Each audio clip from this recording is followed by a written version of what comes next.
Hello, everyone, and welcome to another episode of Left Face.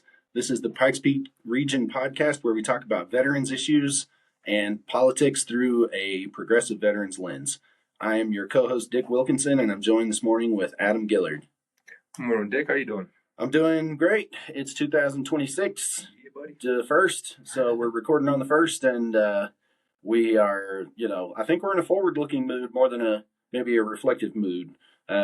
Yeah, I feel like there's... I see some things on Reddit, and it's like highlights of the Trump administration from this last year. So I'm done looking back. That was a depressing video. Highlights. Yeah. It's a tough word. Yeah, because there's so much stuff that we've forgotten about. Just the flood of BS that's. I actually explicitly didn't ask you if you wanted to do a year in review episode because I didn't want to trudge through the stuff. I had listened to it like this last week. I listened to specifically kind of closed my eyes and went back and listened to like a really old episode of the show just to hear like what were we talking about. And it was the one right before we brought the Kilmar count on, and we were just talking about him but didn't know his name yet, and so I was just like, I really don't want to. I don't want to dig back through some of that stuff. Because it's nonstop, and we're like I said, we're looking forward to this year. And there's more stuff coming down the road because as things get closer to these elections, I think things are going to get a little bit crazier. Oh yeah, for sure. Because if folks consequential midterms, because. We're already off topic here, but but we just saw recently how Trump retaliated against Bobart and stole clean water from 39 rural communities here in Colorado. That was his first veto of this second term. Oh wow! Well, was vetoing a bill that Bobart was running to get folks in rural Colorado clean water. Yeah, millions of dollars just gone. She was one of the people that crossed the line on the Epstein stuff. And she's already said it too. She said, this is retaliation. Obviously retaliation because 99% vote with Trump. Right. There's one time that I didn't, and now he's like, nope, verboten. We don't care about you. And just a reminder, that's, what in the arguments that people have heard, because Marjorie Taylor Greene has, been talking about it. But, in the argument that she had with Trump yelled out through the phone, like, my friends will be hurt if this stuff comes out. Yeah. And, like, her staffers heard this. Yeah. And that's what he said, too, in that, like, edited response where he was like, they said, would you release the Epstein files? I was like, yeah, of course. And then he was like, well, some of it, there's, like, lies, and you want to protect people from getting hurt. Yeah. He said that to Fox even, like, a year ago, So he didn't mince words in more than one outlet of, like, I don't trust the public to do what they should rightfully do with this information. Rules for me and not, rules for thee and not for me. Well, it's projection. So much of the stuff that they complain that, Democrats and Biden were doing was just stuff that they get to do now because they thought that Biden used to do it. Yeah. Even with, the best distraction that came out recently is this whole scandal with daycares in Minnesota. So years ago, the Biden administration, I don't like saying the Biden administration, like the DOJ, like the government employees who do their job on a day-to-day basis, found fraud, prosecuted it, and it's done. It's a done. I know what you're talking about. And now all these folks are going, well, there's Minnesota fraud, all this Minnesota fraud, and so now they shut off payments to all daycares. Yeah. So the government payments to daycares are shut down until people can prove that they are legitimate daycares. Same thing with SNAP benefits and things like that. Trying to weed out that 0.00026% of fraud by damaging just millions of the other people. 99% of people that are just genuinely using the service. Yeah. So there's our look ahead to 2020. Yes. Group punishment. Right? That's, Well, there's no transition out of that, but let's just get to our topics. We'll just get to our topics. So Adam and I, y'all don't know, but we actually do a little bit of prep before the show where we try and suss out some useful topics that are interesting to the audience. So I got one offered to me this morning when I woke up and checked social media. And for everybody, when I say social media, I'm an old dude that uses, I am a business owner. So when I say social media, I'm on LinkedIn. And that's it. I don't use Facebook. I don't use any Instagram. Of course, I'm not on TikTok, So, but on LinkedIn, there is a vibrant conversation around cannabis from a business owner's perspective, from a policy perspective, from a research and science perspective, from is this packaging legal in this state versus this state kind of perspective. It's crazy. You get to see so many different layers of the industry. Oh, and I really didn't realize, because I think I have a LinkedIn profile, but I haven't updated it since I retired. Yeah, quit working. Yeah. And I didn't realize that, like you said, the type of people that are using it. You said like a lot of, professors and researchers, in the cannabis world, not just business owners, but it's a good split of people just wanting to learn and study, businesses and different things. I didn't realize that LinkedIn was like that, because I see a lot of toxicity on it through, other platforms. Oh, and man, I'll tell you, the cannabis conversation is one of the more toxic and places where people get hot. People put their emotions on their sleeve and treat LinkedIn a little bit more like classic social media. It's more like Facebook in the cannabis community than it is, it's different in other places. So anyways, what I saw this morning, now that we've given all that backstory, was there was a person who posted, and they used the classic image off of like a bumper sticker that says, if you can't stand behind our troops, stand in front of them. Yeah. And it shows a person squatting down shooting, with a silhouette, right? And so, that's an easy little bravado type of patriotism, right? That's the noise I hear when I read that. It's pandering. I just see here pandering. Yeah. Like, it's just, it's somebody who probably never stood in front of a gun saying it. Yeah. And so, I say, okay, great. Thank you for your support, right? Well, this gentleman used that image, and he made a bold statement. He said, now we're talking about cannabis. There's the classic marijuana products that, when in legal states, that most people think about, if you're smoking a joint, you're smoking marijuana. And then there's hemp, which is the same plant, right? Cannabis sativa is the same plant, but there's ways to produce hemp that doesn't have THC in it, that would not normally get you high. Mm-hmm. Take that plant and chemically process it in the lab and turn it into products that can make you high. Yeah. So it's called intoxicating hemp, right? Well, this gentleman said, veterans, he put that sticker on his post, and he said, veterans need access to hemp products. And if you are against the hemp industry and all the intoxicating products that are unregulated products, if you're against that, then you're against veterans. Yeah. You want veterans to kill themselves. That was the statement that he made. There's a lot of ickiness in that, right? Yeah, and for me, like, step one is, it feels like the false flag of saying, if you don't like this and you don't agree with me, then you don't like veterans. That's like a huge mental leap, right? Yeah, and 100%. So using the veteran piece as a false flag to say you have to agree with me or you're a terrible person, I'm already like, this is disingenuous. Right. Yeah. Well, it's effective, though, because a lot of people can get bullied like that. Yes. So, you see it a lot with even Fox News, like, broadcasts, when they put things out as fact, and you're ignorant if you don't believe this. Yes. That's like when it comes to second part of every headline on Fox News, right? Yeah. That's the subtext. You're an idiot if you don't believe this. Yeah. Veterans have been put on a pedestal forever. They're heroes and everything. And, no, like, a lot of us just show up for work. That's all I do. Sure. That's true. But to be put up on a pedestal, and then to have my status used against other people who might be free thinking, and just not even be against those products. Yeah. But just thinking just about have a different way to see the situation. Right. Yeah. But we see it all the time where vets get used as tokens, and that lawsuit we talked about earlier with my the local one the here. local one suing the city here, Colorado Springs. Yeah.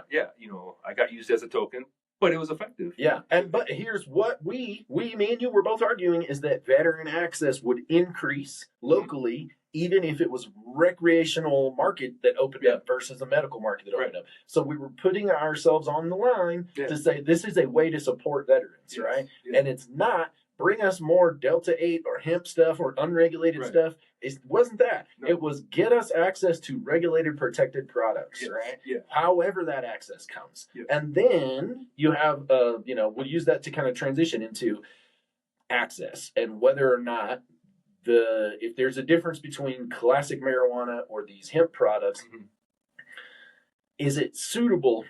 Is it good enough if we say that veterans that live in red states and that are never going to have a cannabis program or a medical marijuana program, that if they can go down to the gas station and buy some Delta 8 gummies or some THCA flower that is, again, nondescript, unregulated, that's a good alternative for them. Right.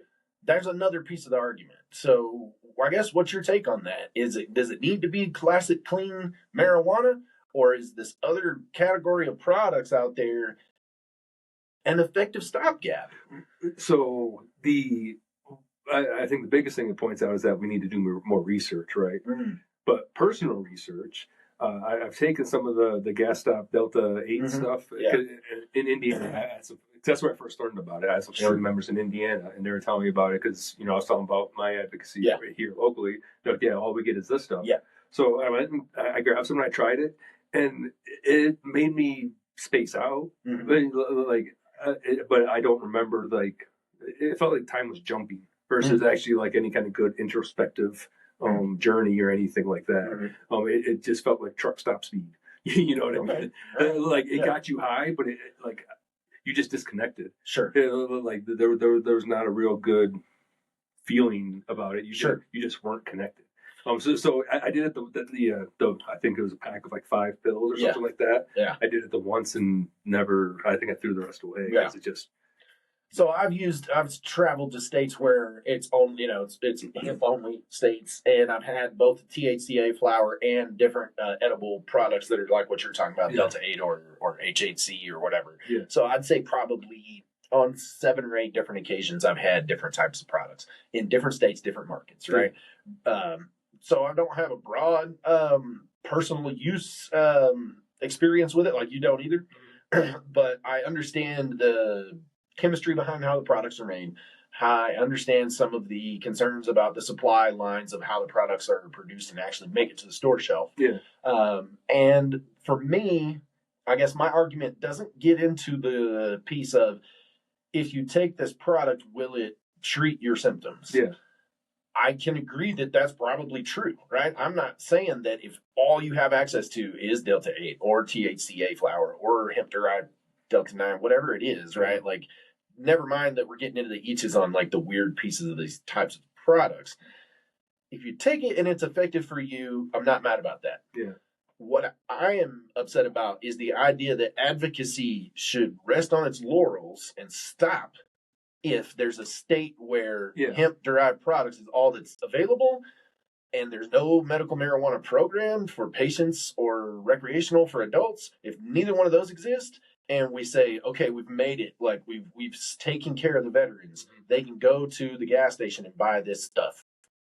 That's not, as an advocate, no, you have not taken care of those veterans, right? Like, I just don't feel like that's a substitute or a category of products that can completely replace access to actual medical marijuana. Yeah, and the time that I took it, like the disconnect, I think could be more dangerous than not taking anything or whatever. Mm-hmm. But it's because that disconnect, that disassociative feeling, is not what we're going for. Mm-hmm. We're trying to connect back in with people, back in with community and with people and things like that. Not just be in a corner, in La La Land. Sure. And there's times and places for that, but like in general. Yeah, I was gonna say, every patient / customer has a different outcome that they're looking for with cannabis, but I just want there to be a genuine supply of plant or product that's been scrutinized by somebody, right?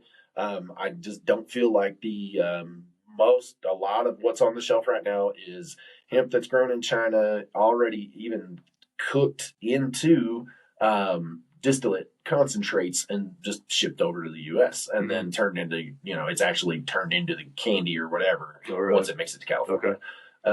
And there's no checks on any of that stuff. You know what I'm saying? That's like crazy. It's illegally being produced in China. It's not even legal there, right? Yeah. So that it's passing through multiple criminal hands to get to that gas station shelf in some instances. That's a really good point. Yeah. There's a lot that's grown in the United States and produced in the United States, but it's still unregulated. Yeah. It's still nobody's going out and checking for pesticides. Right. Nobody's running it through a lab and making sure it doesn't have heavy metals or residues in it. And probably nobody reads the packaging and where that stuff comes from. The packaging is also make believe, is what I'm saying, because there's no quality control on how many milligrams there are in each piece. It's, it's this consistency. There's some word for it. I can't remember. But anyways, all that stuff is just thrown out the window. Yeah. Right. And so I say, not only don't bully people into agreeing that hemp is great for veterans, but let's just call it what it is. It's an alternative. It is if there's nothing better, here's this. But let's keep fighting for what's clearly better. Yeah. I mentioned earlier, the guy was fighting the right fight. He's just fighting it in the wrong direction. Sure. Like keep advocating for, to keep your access to what you have, but turn around and look at the people who are stopping you from having access to the real thing. Yeah. And look at them and actually talk to them and build a coalition of people, of veterans, because it's an easy way to break down walls. There's, it's the most diverse workforce that there ever was. So you can, there's Republicans, Democrats, Independents, all those, white, black, everything. Yeah. Like it's the most diverse locals, workforce. People that are from there, like National Guard type people, and then the transplants, they come in, Yeah, so it's such a good blend. So like it's a powerful tool to advocate for legislation. That's kind of what we focus on a lot. The guy definitely is firing shots at the wrong way, and I'm glad that you said that people kind of said it was pretty staunchly stood against. Most people were like, I don't agree with this. So that whole you don't get in front of a gun if you don't want my guy to get high. Yeah, that's what one guy said, and he was like, they turned a lot of it turned into chicken squabbling. But it was pretty resoundingly rejected. And as such, it was just this side of clickbait, I mean, like the feel was there, right? But it had a little bit of veil over it, but it was meant to be pejorative, engaging. Whether it's a thumbs up or a thumbs down, that's interaction, and that's all the algorithm tracks. There was some of that built in for sure. So anyways, glad we got to cover that topic. I told him we would on the show, and I dropped a link in there, so hopefully he comes through, and follows up and listens to this, and then he'll probably find, maybe we'll connect again. We'll see. I'll get more hate mail. For sure. Well, speaking of folks getting hate mail, the CIA is going to get some hate mail from Venezuela. I can't imagine the CIA operatives like waking up and seeing like those letters in the newspaper. Like, no, we don't have headlines. Yeah, right, exactly. This is not supposed to happen. So the CIA has been tied to some land strikes in Venezuela, which is a clear escalation in our war on Venezuela that is not declared yet. Secret war on Venezuela. That only the news knows about. Right. We'll tell Congress later. They haven't been working months.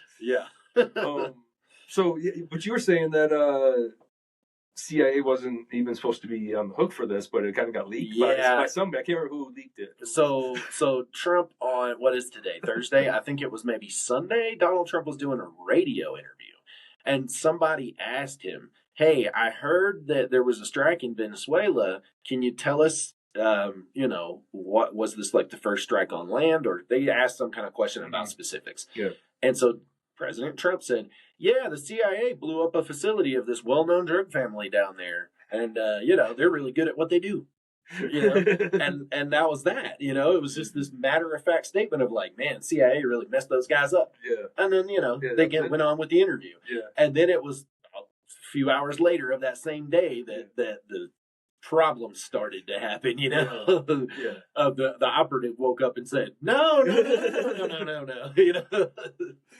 And you're saying, the Maduro administration down there has been saying it for years that the CIA is around. So Trump just said, we're in there. Yes. The plan has always been make it sound like Maduro is a conspiracy wonk that believes he's crazy. Yeah, he's crazy. He's paranoid, right? Like, of course you're a South American dictator. Of course you think the CIA's out to get you, right? Like, you're crazy. And then, but he was right, Right. Yeah, we all do it. We all do it, But the one thing that that the American government would never do is acknowledge it, right? That's how the whole ruse works, right? That's how it works.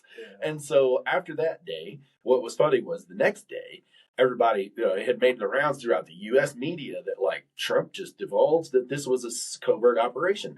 Well, by less than 24 hours later, the White House correspondence team was trying to walk it back. they were trying to be like, oh, no, nobody said that, like that didn't happen. And it's like, he said it on the radio. Don't believe your own ears. And so the backpedal happened more than once in the following 48 hours where the White House and DOW tried to basically pull it back and say like, oh no, covert, blah, blah, blah. Nobody knows about that. So it was way too late, when the declassifying authority goes on to overt broadcast media and says the CIA blew up something in your country. That's what happened. Right. There's no walking that back. There's no accidental misspoken, But I mean, insider information. Like most of their plan right now is getting people to not believe their ears and their eyes. Sure. So they can say it, and it's already kind of gone away too. So in the grand scheme of things, it's probably a minor thing for him to, because like I said, everybody knew it. We're doing it everywhere. It's the unspoken secret that we all know. So, not the worst thing he's done this week. No. And I mean, it's Venezuela. If anything, it gives a little bit of credibility to Maduro, right? That he's like, I told you. Like, there's a reason why I had to stay in power, right? Was to put down this, coup that's being run by the CIA, right? Like the whole, maybe he'll even say the election was rigged, and here's proof. The CIA has been here on the ground for years, right? It's more fodder for he's going to use it just the way that Trump would if he was in that situation. They're two peas in a pod as far as like public messaging. And, he goes on stage and dances like Trump. He literally loves to dance. Maduro is like a big dancer, and so that's one thing they are like brothers on that one. Charming. They love the spotlight. I did hear recently that the last boat, or one of the we blow up boats so regularly now. It's really a sad, lost count. Sad situation. But the last one, they said just had like marijuana on it.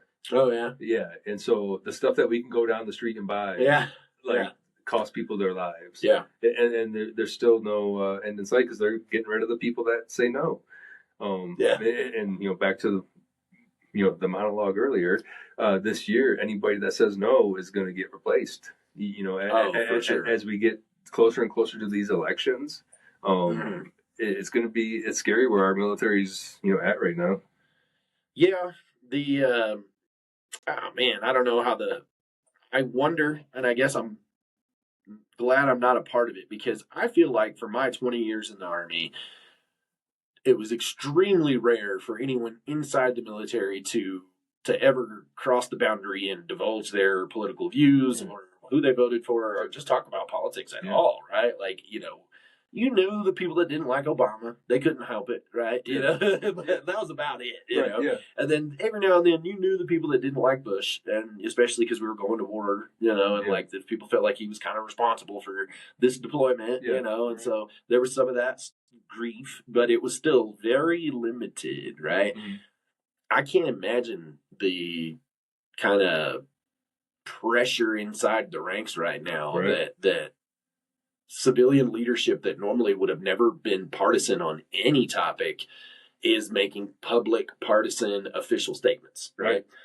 I don't know, man. I don't feel, either side I feel like would be upset about. Like, if you're in uniform, you would almost, even as a red person, go like, hey, just please stay in bounds, please, right? You're not helping anybody by stepping out of bounds. And if you're a blue person, you're like, this person would not have my best interest in mind, right? And so either way, it's hurtful, right? And so I just can't imagine how that messaging comes through with your active duty right now. I don't know. Yeah, I think that'll be another one of those interesting studies that happen in 20 years. It'll be a culture look back kind of thing. Yeah, because they're changing regulations to keep people in that they want to keep in.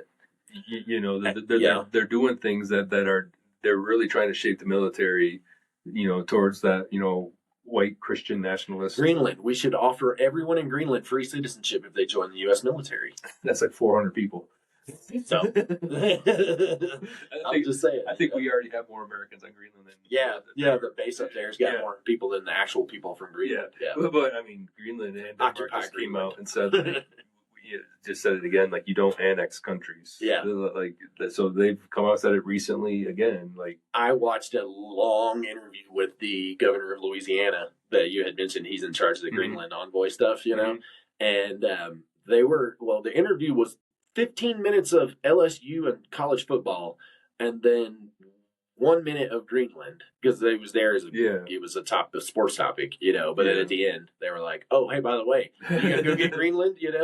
And he was just like, "Well, I've been invited to some dog races, and I'm gonna go have this dialogue with these people." And they're like, "Do you feel like you're starting a dialogue, or are you there to execute?" And he's like, "Well, I'm gonna go to these dog races, and I'm gonna go to Greenland." And he just had nothing to say, really. Well, it's the perfect job. Like, you're already a shitty governor. Like, just go do something that you can't between get college football and Greenland, Louisiana is gonna prosper. It kind of takes us into like the third topic that we wanted to hit here, because Greenland, being a strategically valuable for its minerals, its natural resources, and then just strategically, being our base up there, being able to overlook the poles and stuff like that. I think one of the big stoppers for us to get there is going to be Canada, obviously, and one of the biggest tools that Canada has against us, or that they could negotiate, is the oil that we get from them. Yeah. And if they embargoed oil from us, and Mexico did too, they could really isolate us. Yeah. And kind of keep us, struggling for a while. And if we really had issues, our pipelines from Alaska cross through Canada. Right. So they could. So even oil, they could say, put it on the ocean and take it down the Cali. Right. But you're not putting it across our sovereign nation. Yeah. So that's one of the big things. So when we have these attacks on Venezuela, we're stealing oil from Venezuela, just taking ships and things like that. We could be trying to circumvent future problems, or at least find other pipelines for future problems, right?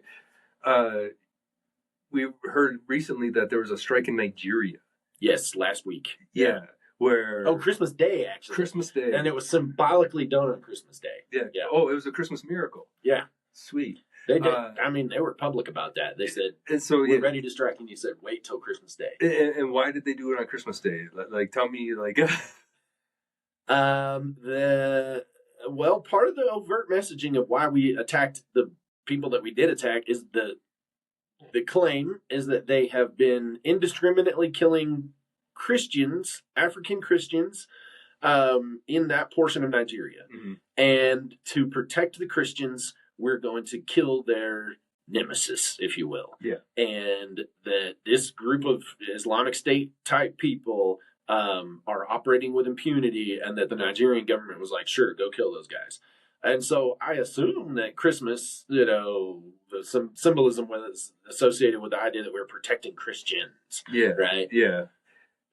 That's weird to me, though. I mean, we talked about that a little bit in other topics recently, right? That, it's not normally the overt posture of the U.S. government to say we're protecting only white people, or only a certain religious group, or only a certain piece of something, right? Yeah. Like, human rights are human rights, not Christian rights or African rights or whatever, Yeah, because, Christians get killed every day. Everywhere. Yeah. Like, and or the other way around, there are religious minorities in any given country that are being persecuted by the other bigger group of people, and we don't pick sides in that based on whatever social or spiritual context that those people are carrying, right? Yeah, we say you're genociding people or you're not, and it doesn't matter which side of the Bible you're on with that. But it's interesting that our from a government level, or messaging level from the government, is that we're putting that out there, protecting Christians, and they know that it's going to piss off a lot of people,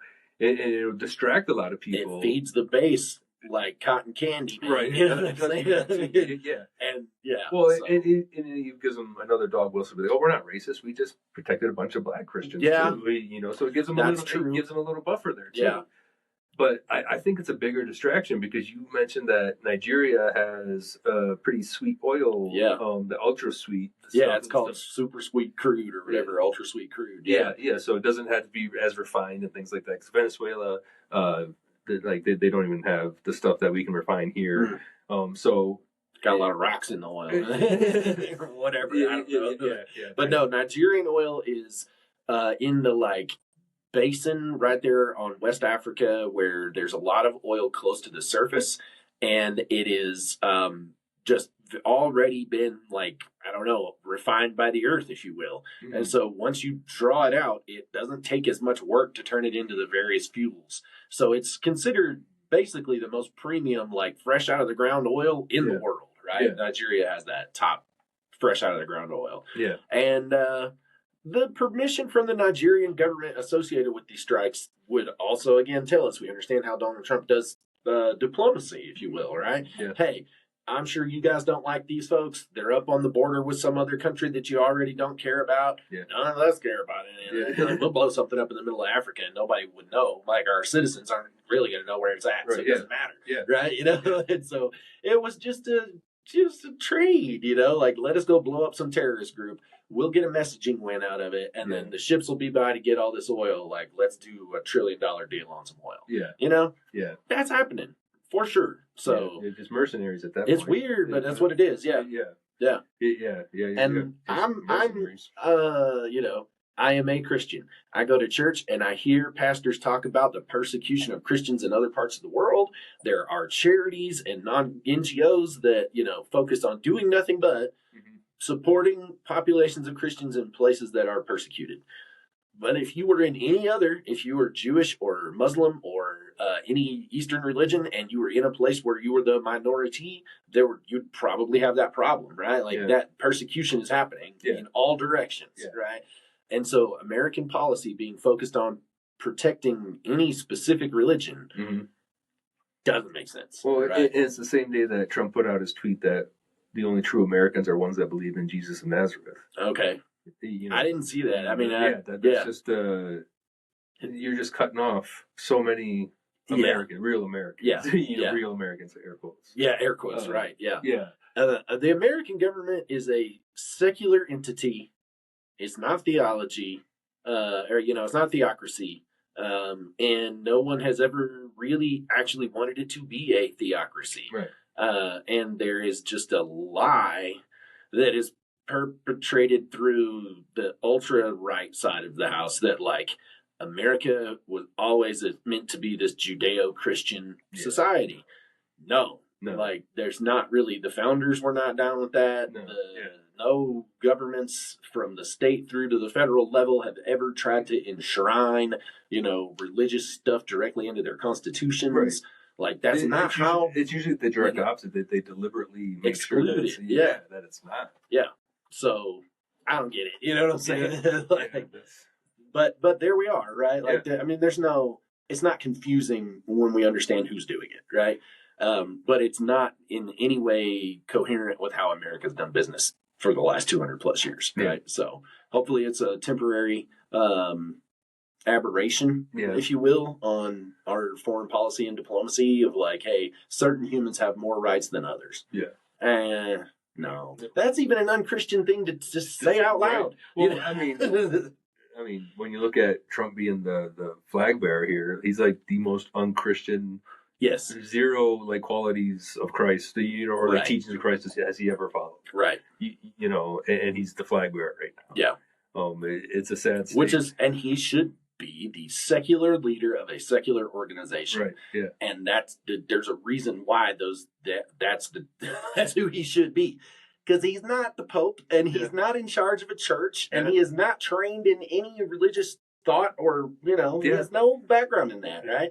So why is he the standard bearer as the secular leader of our government to protect Christians around the world? It doesn't make any sense, right? Like, nothing about it makes sense. It's a great distraction. It'll give people something else to complain about. Milk and honey for, you know, for the base, big time. Oh, 100%. Yeah.